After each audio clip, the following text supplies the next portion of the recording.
Bien, buenos días. Terminamos hoy con la carta a los Colosenses. Estamos en el capítulo 4 y vamos a leer desde el versículo 7 hasta el final.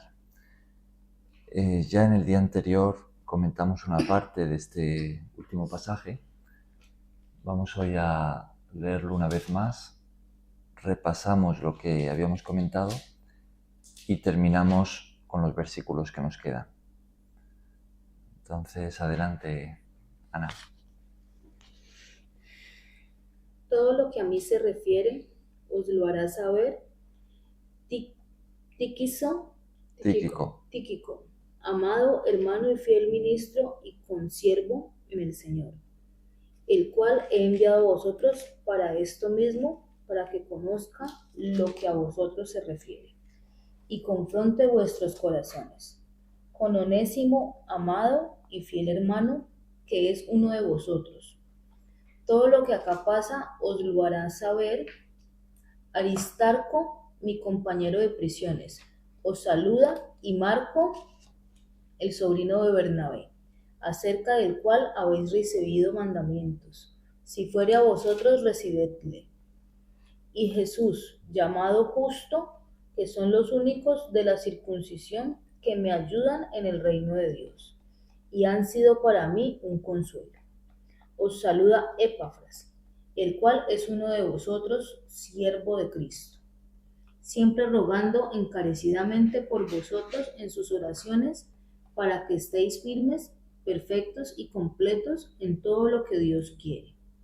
Porque de Él doy testimonio de que tiene gran solicitud por vosotros y por los que están en la Odisea y los que están en Hierápolis.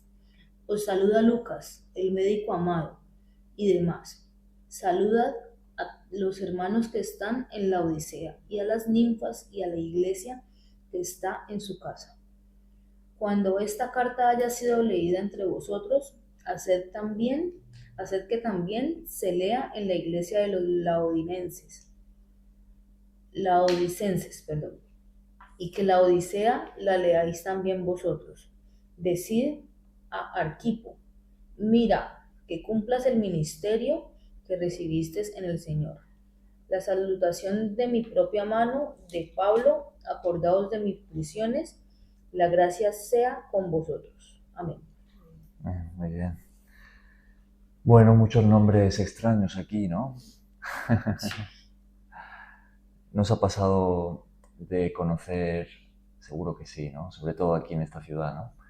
De conocer personas de otros países y que te dicen su nombre y tú dices, ¿qué? ¿Cómo? ¿No? Como para que te repita, ¿no? Y claro, cada país suele tener sus nombres, ¿no? Más comunes, y cuando uno escucha otro, pues le resulta muy extraño, ¿no? Claro. Pues eso es lo que nos pasa aquí.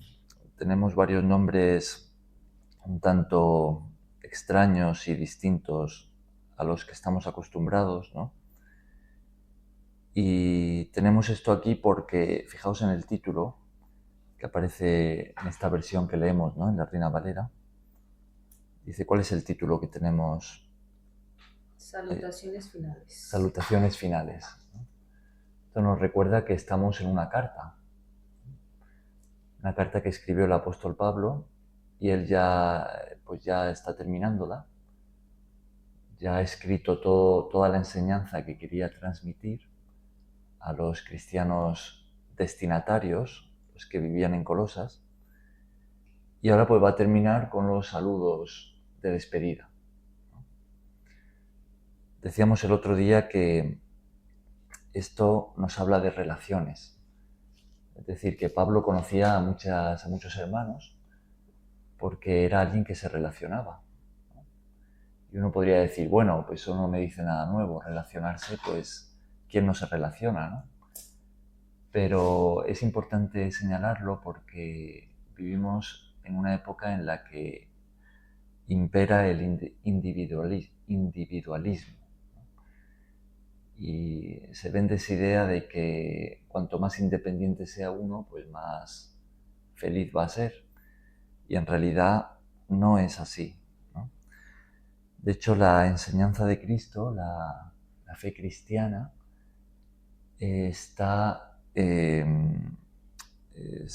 tiene mucho que ver con relaciones, ¿no? Jesús formó una comunidad de discípulos, a la que llamó la Iglesia, la comunidad cristiana, y Él puso en esta comunidad el sentir de familia, ¿no? Él llamó a sus discípulos, les llamó sus hermanos, ¿no? Y dijo que todos tenemos un Padre que está en los cielos. Entonces Él espera que este sentir esté en su comunidad, entre nosotros. De hecho, desde el primer siglo, los cristianos vivieron así, compartiéndolo todo, estando juntos, orando juntos, recibiendo juntos la enseñanza de Cristo transmitida por los apóstoles. Incluso vendían lo que tenían y lo repartían entre ellos según la necesidad de cada uno. Entonces, eso de ser cristiano pero no me relaciono con otros, ¿no? O voy quizá una vez a la semana al culto o a la misa o como lo queramos llamar, pero voy, escucho la palabra y termino y rápidamente me voy y estoy ahí un año, 2, 3 y no conozco a nadie o a 2 personas, ¿no? Pues eso no es realmente lo que Jesús tenía en mente cuando fundó la Iglesia, ¿no? Jesús quiere una familia. Y en la Biblia a los cristianos se les llama así, se les llama hermanos y la familia de Dios, ¿no? Entonces, eso es algo muy importante que podemos aplicar de esta última sección, ¿no? Deberíamos de cultivar esas relaciones unos con otros, porque somos hermanos, si estamos en Cristo somos hermanos. Bien, pues aquí tenemos entonces todos esos nombres que se mencionan aquí en estas despedidas finales. Tenemos por un lado a Tíquico y a Onésimo, que son 2 hermanos que estuvieron con Pablo un tiempo. Recordamos que él estaba en la cárcel. En realidad era un arresto domiciliario en Roma, esperando a ser juzgado, ¿no? Por el César. En ese juicio pues podía ser ejecutado o ser puesto en libertad.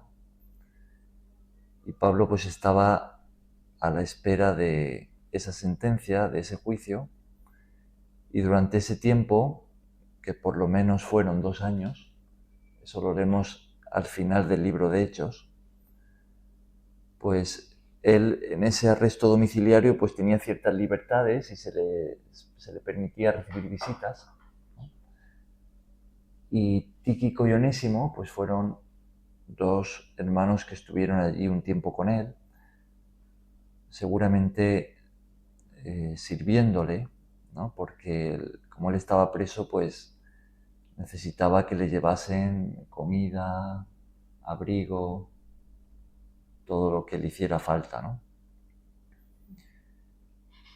Y ahora Pablo los enviaba de vuelta o los enviaba en viaje a Colosas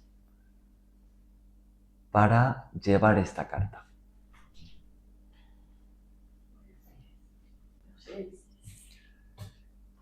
Entonces, estos son Tíquico y Onésimo, enviados por Pablo con muy buenas referencias, ¿no? Pablo se refiere a ellos como hermanos, amados, y les encomienda el llevar la carta a la iglesia.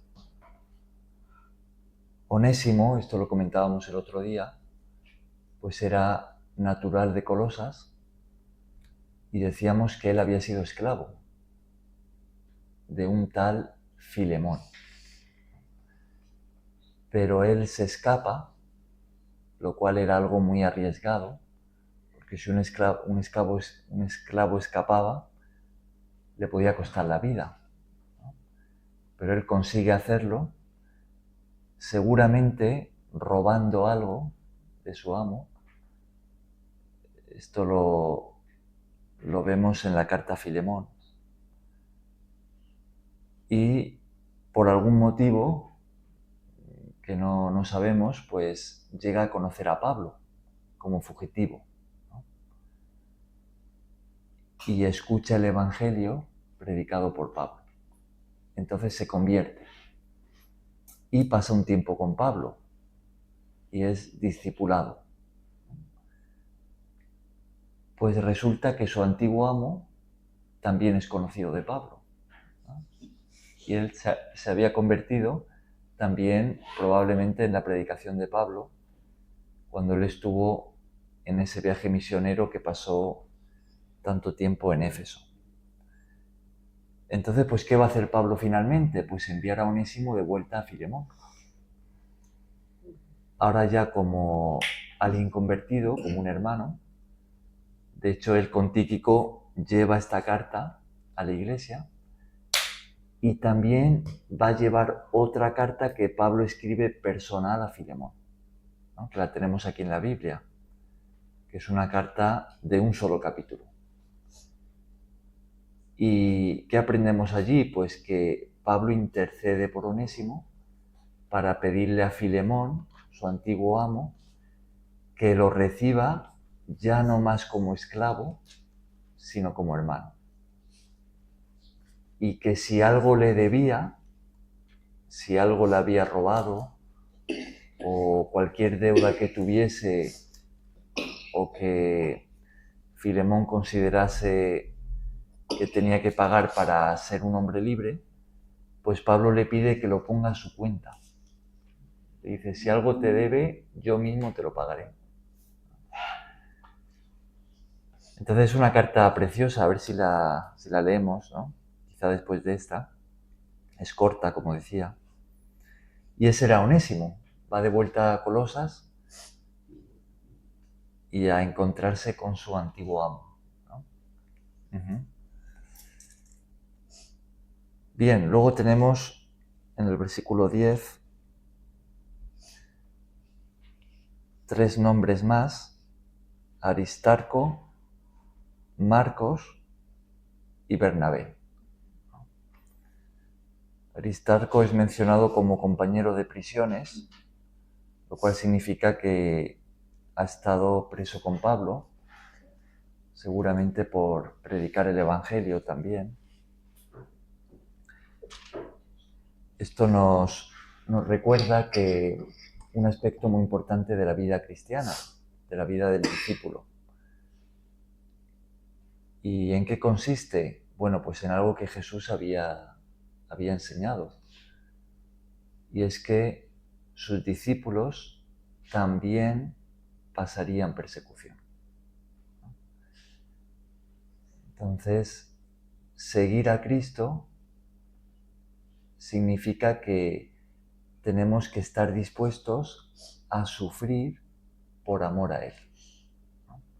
A veces lo olvidamos porque en Occidente y aquí en España también, ¿no?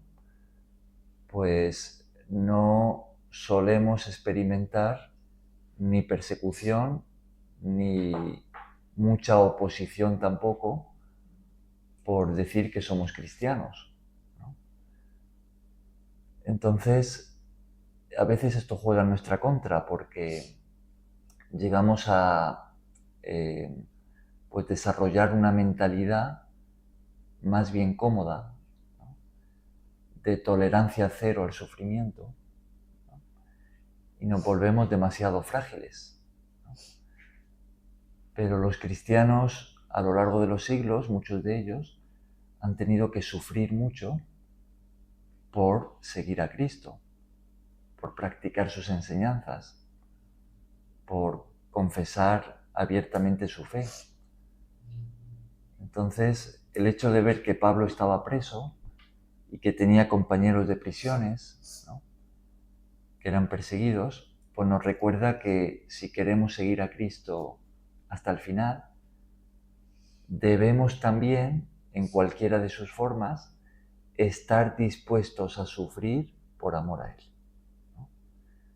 Si no estamos dispuestos, en cuanto venga alguna dificultad más o menos grande, volveremos atrás, abandonaremos nuestra fe, dejaremos de practicar las enseñanzas de Jesús. Entonces es importante recordar esto, ¿no? Entonces, así Pablo habla de Aristarco y Marcos, que dice que es el sobrino de Bernabé. Pues ¿quiénes eran? Bueno, eso también lo decíamos el otro día, ¿no? Bernabé fue un compañero de misiones de Pablo. Ese primer viaje misionero lo hicieron juntos.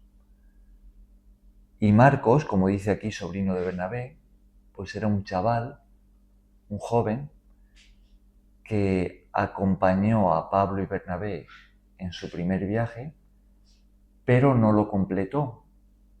Por algún motivo, él decidió volver a casa, ¿no? Quizá pues este chico joven echaba de menos a su familia, la persecución que encontraron pues era demasiado para él, ¿no? Y decidió volver. ¿Y qué sucedió después? Pues Pablo y Bernabé deciden hacer un segundo viaje misionero y Bernabé dice, vamos a llevar de nuevo a Marcos, que quiere volver a viajar con nosotros. Y Pablo dice que no. Dice, no vamos a llevar con nosotros a alguien que ya nos ha abandonado, ¿no? Que ya ha demostrado que no tiene lo que hace falta para ser misionero y para sufrir la persecución. Entonces, con nosotros no se viene. Y Bernabé dice, hay que dar una segunda oportunidad. Que Jesús es así también, ¿no? Jesús también a nosotros nos ha dado segundas oportunidades, y terceras, y cuartas, y más, ¿no? Pero Pablo dice que no. Entonces, ¿qué es lo que pasa? Lo leemos en el libro de Hechos. Que Bernabé toma a Marcos y se va a hacer un viaje misionero con él, y Pablo toma a Silas y se va por otro lado a hacer un viaje misionero. Entonces se separan, ¿no? Allí se dividen. ¿Era eso la voluntad de Dios? No lo sabemos. Sí, podría ser. Ajá. Porque le dio nueva oportunidad al otro que no. Y por él se separó, creo, me parece. Ajá. Se separaron por su causa. Lo interesante de aquí es que, fijaos, Pablo menciona a Marcos, ¿y qué dice de él? ¿Dice algo positivo o negativo? Versículo 10. ¿El cual habéis recibido mandamiento? Si fuera a vosotros recibido. Habla bien, ¿no? Sí. No dice, tener cuidado con Marcos, que No, si va a vosotros no es de fiar. No dice eso, ¿no? no, buenas cosas. Ya han pasado años desde que aconteció eso de que se separaron por causa de Marcos, y lo que vemos es que Pablo pues ha perdonado a Marcos por haberles abandonado y tiene una buena relación con él y pide a los hermanos que les reciban, ¿no? Entonces, ¿qué aprendemos aquí? Que Dios es un Dios de segundas oportunidades. Es un Dios que perdona. E incluso aquellos a los que llama, que no responden, o que responden pero luego vuelven atrás, pueden volver a responder, ¿no? Pueden encontrar una nueva oportunidad en Cristo.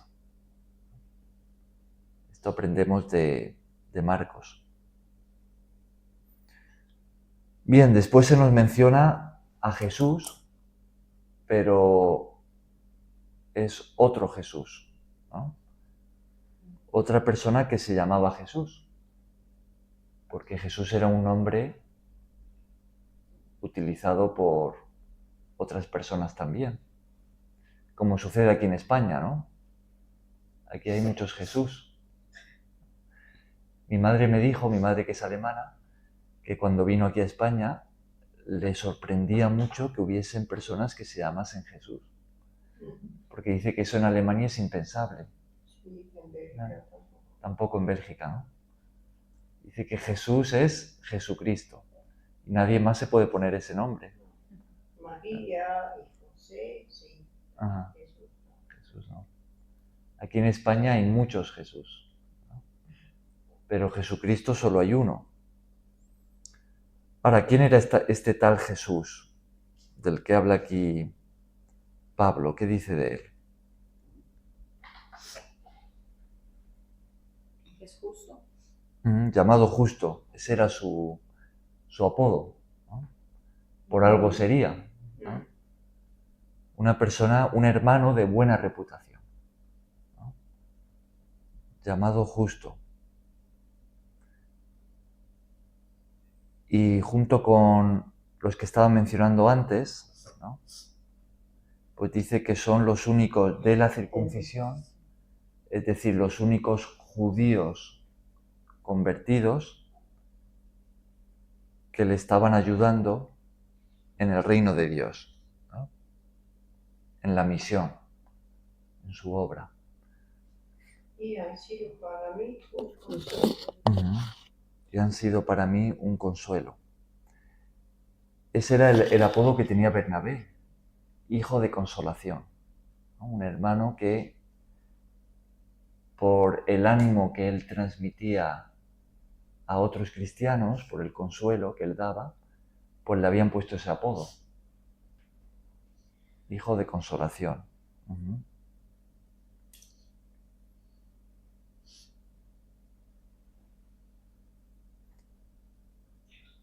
Entonces Pablo da esas buenas referencias, ¿no? Estos hermanos son un consuelo para mí y me ayudan en la misión, en la predicación del reino de Dios.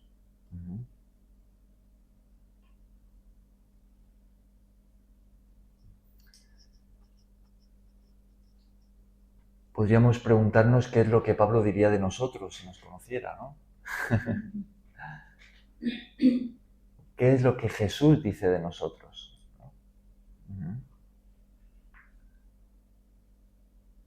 ¿Qué es lo que él resaltaría de nuestra vida?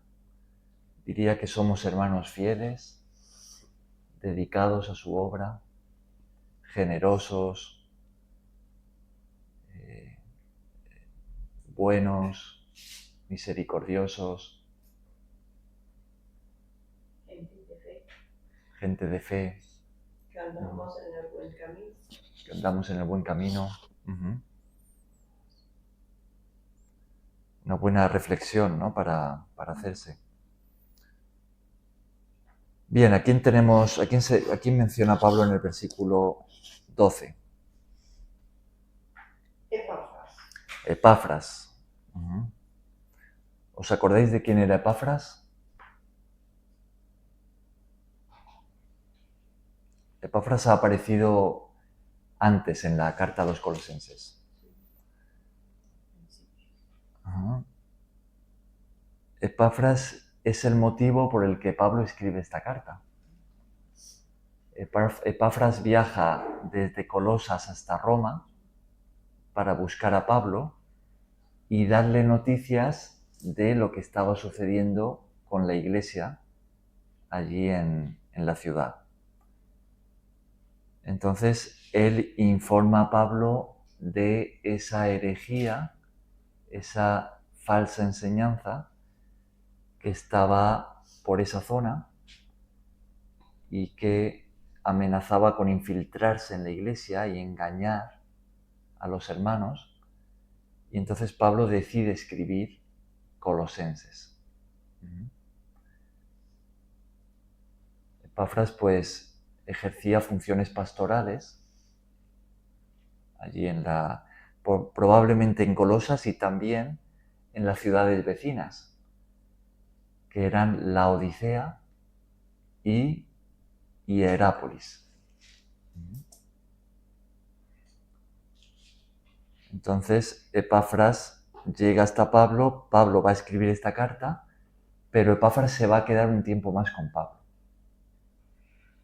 Y la carta va a regresar por mano, como decíamos, de Tíquico y Onésimo. Entonces, Epafras, que se queda con Pablo, pues ¿qué es lo que le manda a los hermanos?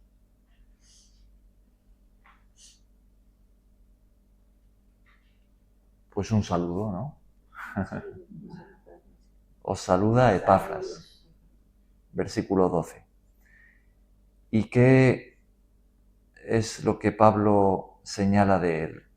¿Qué consideración tiene Pablo hacia Epafras? A ver, adelante. De siervo de Cristo. Versículo 12. Siempre rogando encarecidamente por vosotros en sus oraciones, para que estéis firmes, perfectos y completos en todo lo que Dios quiere. ¿Y el 13? Porque de él doy testimonio de que tiene gran solicitud por vosotros y por los que están en la Odisea y los que están en Hierápolis. Entonces, Pablo describe a Epafras como siervo de Cristo. Siervo de Cristo. Si es siervo de Cristo, pues será Cristo el que lo recompense, ¿no? Y él se había dedicado a servir a los hermanos allí en Colosas y enseñarles la palabra. Ahora, ¿qué era lo que Epafras hacía continuamente? Orar en las oraciones. ¿Por quiénes oraba? Por los que están en Colosas. Por los hermanos ahí de Colosas, ¿no? Y también en las ciudades vecinas, ¿no? La Odisea y Hierápolis. Continuamente orando por los hermanos. ¿Creéis que esto es importante? ¿Que oremos unos por otros?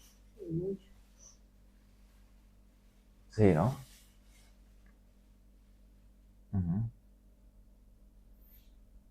Es importante, ¿no? Pero también es importante saber orar bien, ¿no? Si vamos a pedirle a Dios por nuestros hermanos, pues que sean peticiones que merezcan la pena, que estén alineadas con la voluntad de Dios, que sepamos que es algo que Dios va a responder, ¿no? No pedir cualquier cosa o orar de cualquier manera. ¿Qué es lo que Epafras pedía por los hermanos? Que siempre sean firmes, perfectos y completos en todo lo que Dios quiere. O sea, primero que estén firmes, ¿no? En un contexto de persecución, de oposición, pues es fácil desanimarse y abandonar, ¿no? Entonces Epafras pedía que estén firmes. Pero también con esta falsa enseñanza, esta herejía por la que Pablo escribe, pues también estaba la tentación de pues abandonar la enseñanza que habían recibido de Cristo para adoptar una nueva enseñanza. Entonces también era necesario ahí estar firme. Esa es una buena oración para hacer unos por otros. Porque hay ataques, hay tentación, hay engaño, hay dificultades, preocupaciones, cargas que pueden desanimarnos. Puede hacer que volvamos atrás o que dejemos de avanzar, ¿no? Dejemos de servir al Señor. dejemos de practicar sus enseñanzas, quizá por la presión que nos rodea, presión familiar, presión laboral, cultural, ¿no? Entonces esta es una buena oración para hacer por los hermanos. Que Dios les ayude a estar firmes, ¿no?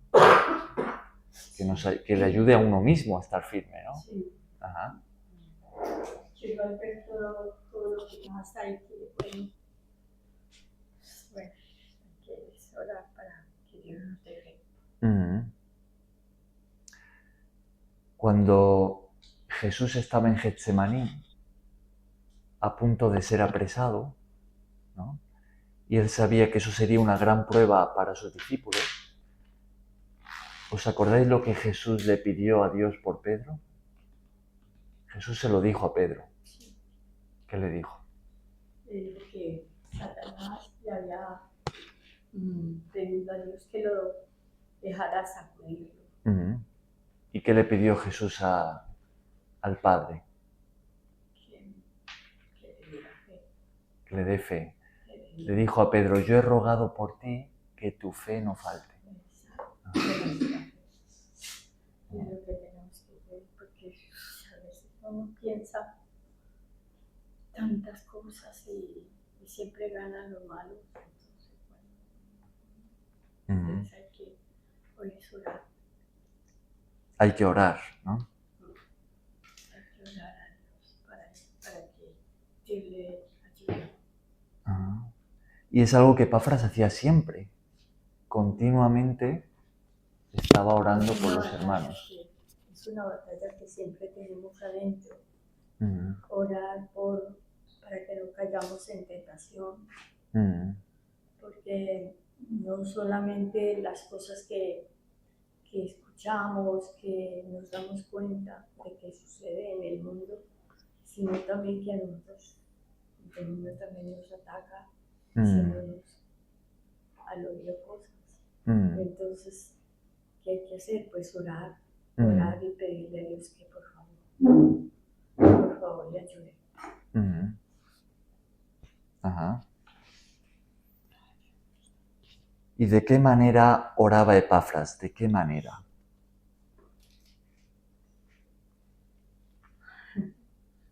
Siempre rogando encarecidamente. Siempre rogando encarecidamente. O sea que no era una oración así rápida, superficial, sino que ahí vemos su corazón envuelto, ¿no? Es como que él estaba de todo corazón orando por los hermanos. ¿Creéis que orar unos por otros es una muestra de amor también? Claro. También, ¿no? Sí. Para que Dios los sostenga. Ajá. Sí, siempre rogando encarecidamente por vosotros en sus oraciones, para que estéis firmes, perfectos y completos en todo lo que Dios quiere. Es decir, que vivan de acuerdo a la voluntad de Dios. Que tengan vidas que agraden a Dios. Esa es otra muy buena oración para hacer unos por otros. Señor, te ruego por mi hermano que él tenga una vida que te agrade. Que él pueda andar en tu voluntad. Que él pueda conocerte, conocer tu voluntad para su vida y vivir en ella. ¿No? Qué buena oración para respaldarnos unos a otros, ¿no? Bien, ¿quién es el siguiente que menciona Pablo? Versículo 14. Lucas. Médico amado. El médico amado. ¿Quién es este Lucas? Otro apóstol. Bueno, apóstol no era, pero fue alguien muy importante. Lucas es el que escribe el Evangelio de Lucas. El Evangelio que lleva su nombre. Ajá. Lucas escribió ese Evangelio y escribió Hechos también. el libro de los Hechos. Él escribió en base a una investigación personal que hizo, entrevistándose con aquellos que fueron testigos presenciales de la vida de Jesús. Por ejemplo, Mateo y Juan, ellos eran apóstoles. Ellos escriben en calidad de testigos. Ellos presenciaron mucho de lo que escriben en los evangelios que llevan su nombre, Mateo y Juan, ¿no? Marcos escribe en base al testimonio del apóstol Pedro. Y Lucas escribe realizando primero esa investigación, entrevistándose con muchos de los discípulos, también con María. De hecho, el Evangelio de Lucas es el que más contiene acerca de María, la madre de Jesús. Entonces, de alguna forma nos deja ver que él habla con María, la madre de Jesús, para recoger algo de el relato de ella que no contienen los otros evangelios.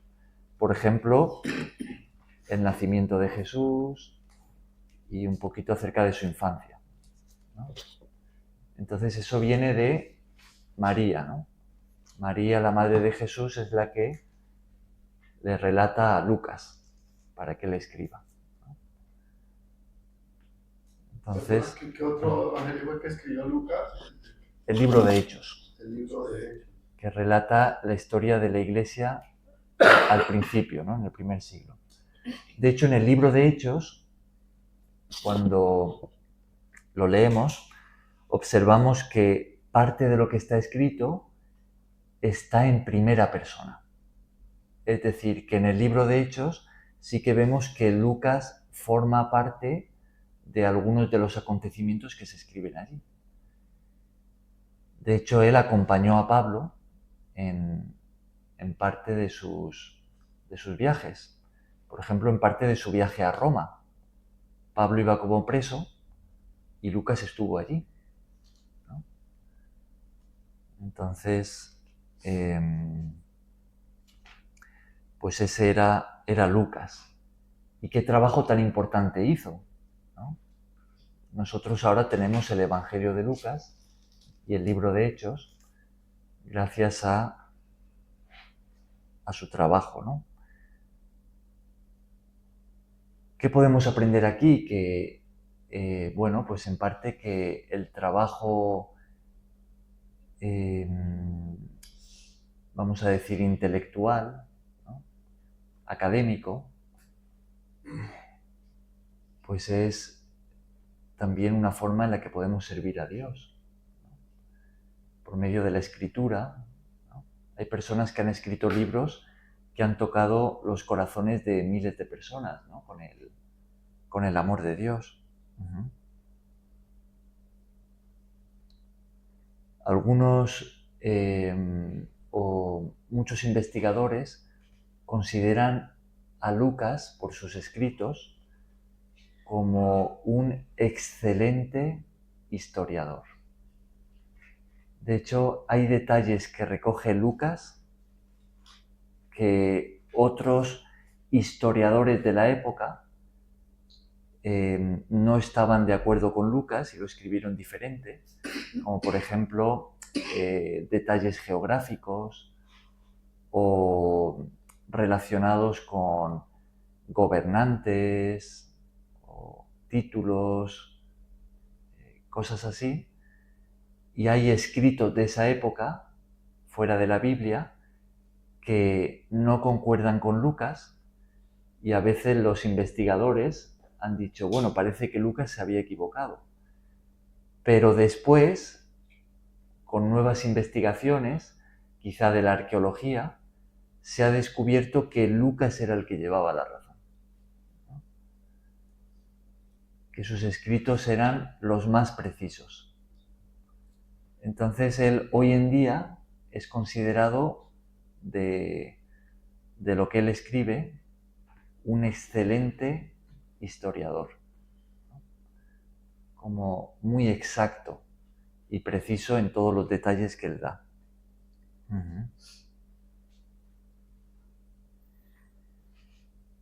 Bien, ¿quiénes más son mencionados aquí? Demas. No se dice nada de él, sino que solamente saluda, ¿no? Saluda a Lucas, el médico amado. Lucas era médico, por cierto. Demas. Y ahora Pablo pide que saluden ¿a quiénes? A los hermanos que están en la Odisea y a Ninfas y a la iglesia que está en su casa. Entonces, a los hermanos de Colosas, a los que va esta carta, les pide que saluden también a los hermanos que están en la ciudad vecina, en la Odisea. Y parece que menciona a alguien de allí, de la Odisea, que se llama Ninfas. ¿Y qué dice de Ninfas? Que tiene una iglesia en su casa. Que tiene una iglesia en su casa, ¿no? Las iglesias empezaron así, empezaron en las casas, ¿no? Los hermanos que abrían su casa, pues ahí se reunían para el culto a Dios, ¿no?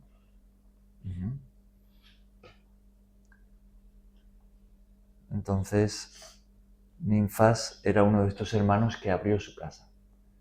Filemón, que lo hemos mencionado antes, también, lo leemos en la carta a Filemón, era un hermano que había abierto su casa. El hecho de que Filemón haya tenido esclavos nos dice que era un hombre de dinero, ¿no? Y como tal, pues tenía una casa grande.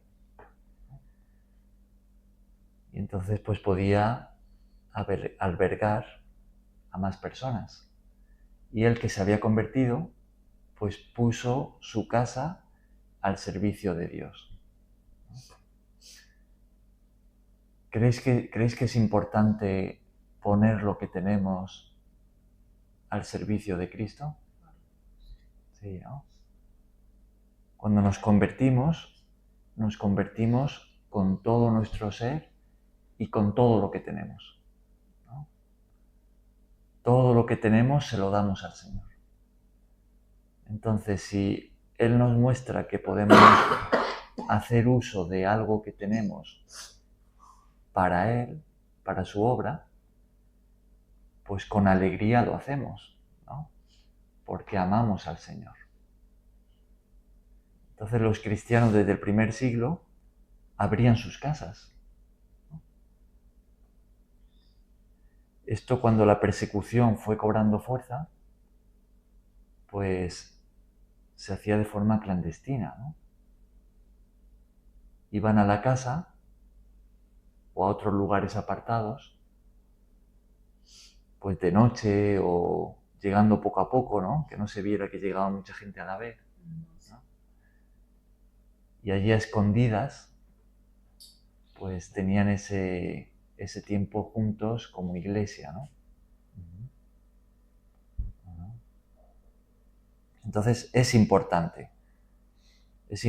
poner todo lo que tenemos al servicio del Señor, incluyendo nuestras casas. Bien, Pablo pide que la carta esta a los colosenses la lean también ¿quiénes? Los de la Odisea. Los de la Odisea. Y la carta que es escrita a la Odisea, que la lean también los colosenses, ¿no? Ahora, ¿qué carta es esa que Pablo escribió a la Odisea, a los hermanos laodicenses?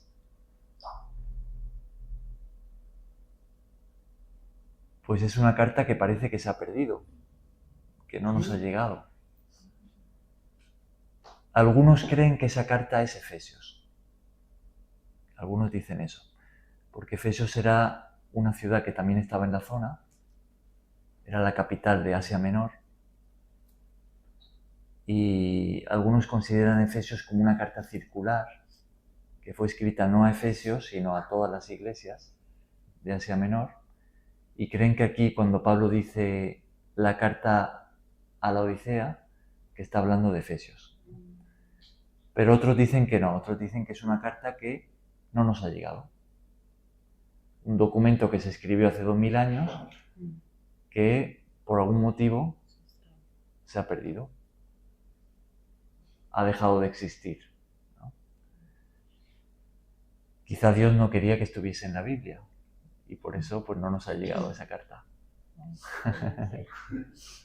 Cuando habla de ninfas, Cristian, y a ninfas, ¿a quién se refiere?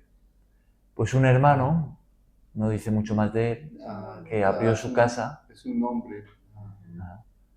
Abrió su casa para que la iglesia se reuniera allí.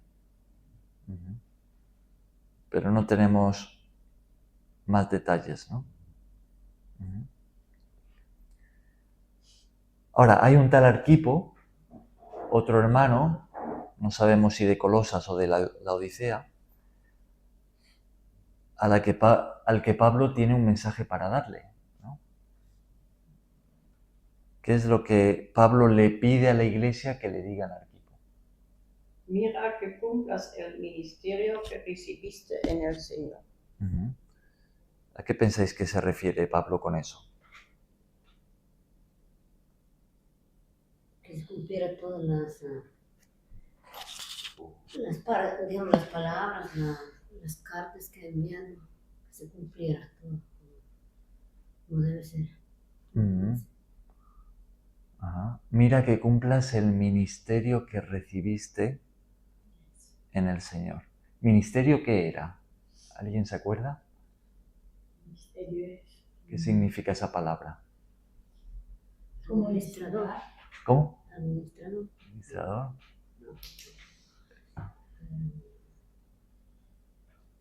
Ministro, ¿qué es ministro? Ministro es siervo, es el que sirve. Y ministerio es servicio. Es la misma palabra. Entonces, cuando Pablo le dice a la iglesia que le digan a Arquipo esto que tenemos aquí, el mensaje es: cumple con el servicio que el Señor te ha encomendado. Tiene que hablar del Evangelio. Podría ser, ¿no? Hay diferentes formas de servir al Señor. Ir al mundo. También el Señor reparte dones, ¿no? Para que le sirvamos. Y hay diferentes formas de servirle. Por ejemplo, nosotros también tenemos un ministerio, que sería el trabajo que estamos haciendo en la ONG, ¿no? Eso es un ministerio.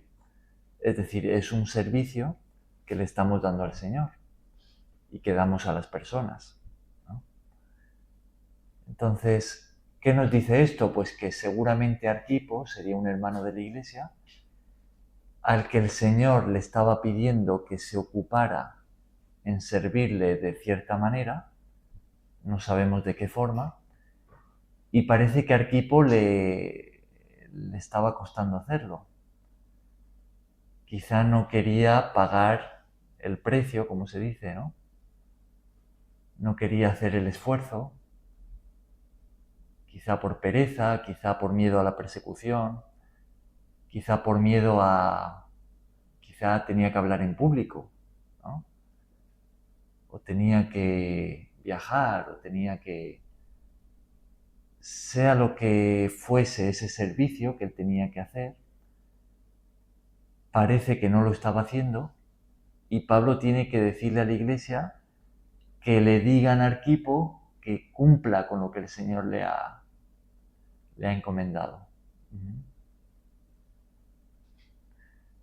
A veces esto es necesario, animar a los hermanos a servir al Señor tal como deben hacerlo. A veces Dios llama, pero uno no responde. Dios muestra la necesidad, dice: mira, yo quiero que tú hagas algo aquí, ¿no? Para suplir esta necesidad, que te involucres, que trabajes, que te esfuerces, pero uno dice, no quiero, no quiero comprometerme. Ajá. Entonces el Señor tiene que mandar a un tal Pablo que diga, cumple con lo que Dios te ha mandado. Mandó un jalón de orejas. Un jalón de orejas. Ajá. O como decimos en España, un tirón de orejas, ¿no? Ajá.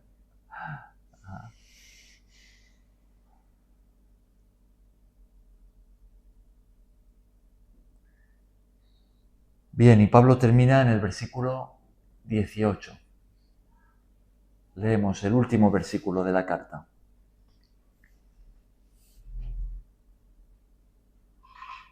Ana, ¿quieres? La salutación de mi propia mano, de Pablo. Acordaos de mis prisiones. La gracia sea con vosotros. Amén. Uh-huh. La salutación de mi propia mano. En la época, pues era normal que el autor de una carta la redactara para que otro la escribiese, ¿no? Quizá un escriba o escribiente, que se dice, ¿no?, profesional, pues escribía la carta bien elaborada, ¿no?, y el autor la redactaba. Entonces es posible que este fuese el caso de Pablo, aunque Pablo era erudito, ¿no? Algunos dicen que Pablo tenía un problema en la visión, en los ojos. Esto se saca de alguna de sus cartas. Por ejemplo, hay algunos detalles que él da en su carta a los Gálatas y creo que a los tesalonicenses también, donde parece que da a entender que él tiene un problema en la visión. Entonces es posible que él utilizara de otro para que escribiera, ¿no?, y Pablo redactara. Y aquí, al decir la salutación de mi propia mano, puede ser que Pablo firmara él, ¿no? Como decir, yo termino firmando la carta, escribiendo yo, ¿no?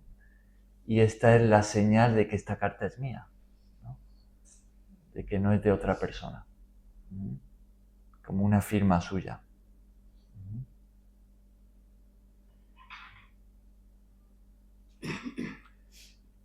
Y Pablo termina muchas de sus cartas con esta frase: la gracia sea con vosotros. De hecho, ese también era el saludo: gracia y paz a vosotros. El saludo inicial.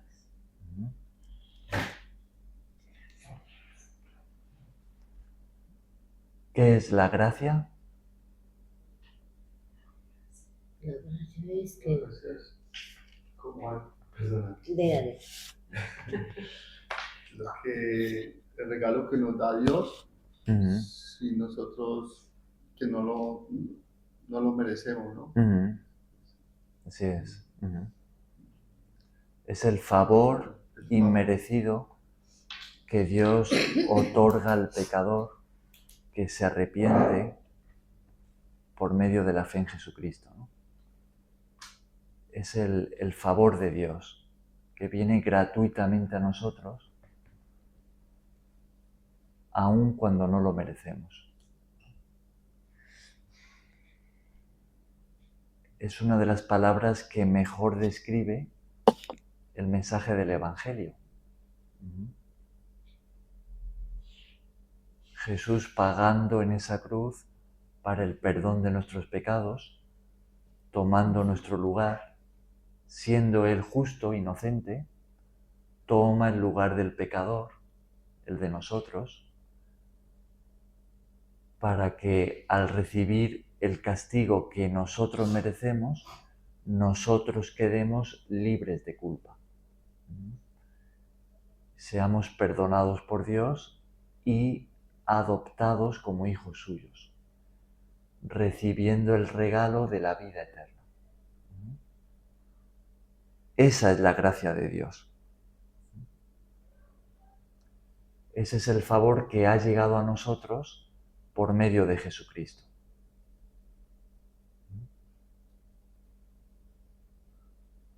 Y Pablo era normal en él terminar así sus cartas.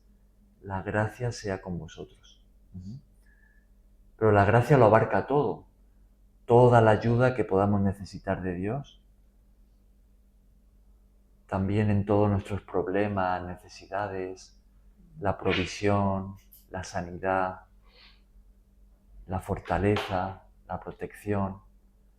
Todo viene a nosotros por la gracia de Dios. Todo nos es ofrecido gratuitamente desde el amor de Dios.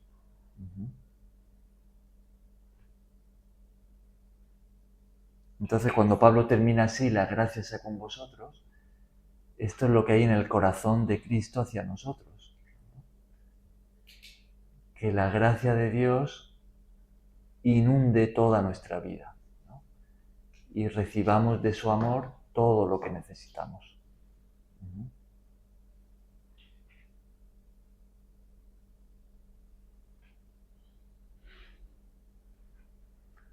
Y también Pablo pide que se acuerden de sus prisiones, ¿no? Acordaos de que estoy preso, es como si dijera, seguid orando por mí, ¿no?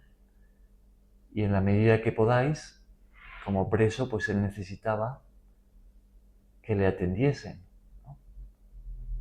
Que les llevasen. Claro. Los hermanos no dejaban de irle a visitar. Claro. Cuando a él le metieron preso porque predicaba el Evangelio. Por predicar el Evangelio, sí. Qué importante cuando uno está preso, cuando uno está sufriendo, enfermo, de otra manera, recibir ese aliento, ¿no? Esa visita, ese consuelo, ¿no? Cuando uno se ha visto así, confinado, ¿no? Quizá en el hospital, o si uno ha estado en la cárcel, qué consuelo es cuando viene alguien a visitar, ¿no? Dice, mira, no estoy solo, se acuerdan de mí, o una llamada de teléfono, ¿no? Hoy en día, pues un WhatsApp podríamos mandar, ¿no? No es fácil. Entonces, Pablo pide que se acuerden de él, ¿no? Acordaos de mis prisiones. Y la última palabra, ¿qué significa? Amén. ¿Qué significa esa palabra? Así sea. Así sea, exactamente. Así sea. Y así sea. Cuando oramos y decimos amén, estamos diciendo estoy de acuerdo, ¿no? Así sea. Que se haga así. Que se haga de esa manera. Acordaos de mis prisiones, no solamente de lo que estaba pasando allá en la cárcel, sino como ser humano que es bueno. Entonces por eso dice acordaos de mis prisiones. Lo dice en plural. Varias veces había estado él preso, ¿no? Lo dice en plural. Todo lo que le puede pasar a un ser humano. Bien, pues así terminamos Colosenses. Mañana, día de repaso. Entonces, si queréis, lo que podéis hacer en casa es repasar la carta a Colosenses y mañana podéis destacar cualquier punto que os haya llamado la atención, algún versículo, alguna palabra, lo que queráis resaltar mañana de la carta a los Colosenses, pues mañana ese es el día para hacerlo. ¿Bien? Bien.